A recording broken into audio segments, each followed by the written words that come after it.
inadmissible qu'on puisse dire que parce qu'on est enseignant, on est à l'abri de tout et que l'on fait finalement feu de tout bois pour que les choses marchent de manière excellente.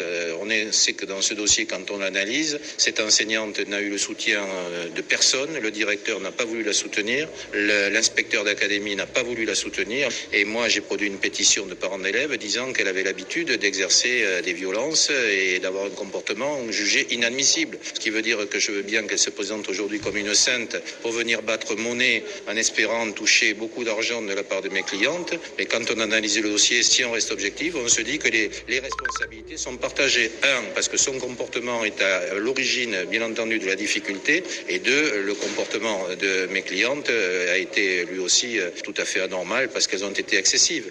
Mais s'il n'y avait pas eu un comportement initial de la directrice, il n'y aurait pas eu le comportement de mes clientes qui se sont excusées, qui ont compris que bien évidemment la crise de colère qu'elles avaient eue était injustifiée au fond, même s'il y avait quelques explications à donner.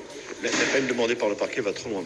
Mais non, c'est ridicule. C'est comme quand on va chercher une condamnation d'il y a 23 ans. D'abord, je pense que ce n'était pas un procureur en titre, mais que c'était un stagiaire. Et comme toujours, quand on tombe sur des procureurs stagiaires, on tombe dans l'excès en même temps. Demander de la prison ferme, comme ça a été fait, alors même que je pense que quand on analyse le dossier, encore une fois, objectivement, on ne peut dire qu'une chose, c'est que les faits sont à partager. Est-ce que ça excuse pour autant le comportement, l'hystérie, comme vous l'évoquez Non, pas du tout, ça ne l'excuse pas. C'est allé loin quand même dans les propos, dans les mots utilisés. Ça n'excuse. On peut avoir une certaine frayeur, on peut être inquiété par rapport à ça. Oui, mais vous savez, ce dossier, c'est rien par rapport à d'autres.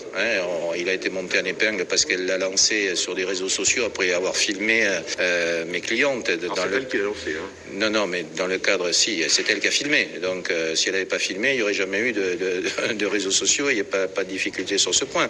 Mais à partir de là, on sait que dans le dossier, ce que vous appelez colère et hystérie de la part de mes clientes est déclenché uniquement par le fait que cette enseignante se met à les filmer dans le bureau du directeur, alors même que nous sommes tous là pour avoir des explications et essayer d'atténuer les choses. Et le directeur lui-même dit, vous m'avez entendu, c'est lui qui le précise, l'enseignante n'a rien fait pour atténuer les choses. Donc elle aurait été à ce moment-là assez conciliante, etc. Non, mais elle est restée figée parce que c'est une femme qui est comme ça. Tout le monde la décrit comme une femme qui est autoritaire, avec des comportements, je cite simplement, c'est pas moi qui le dis, inadmissibles et parfois violents. En fait, si elle n'avait pas filmé, on n'en serait pas arrivé là où... Exactement.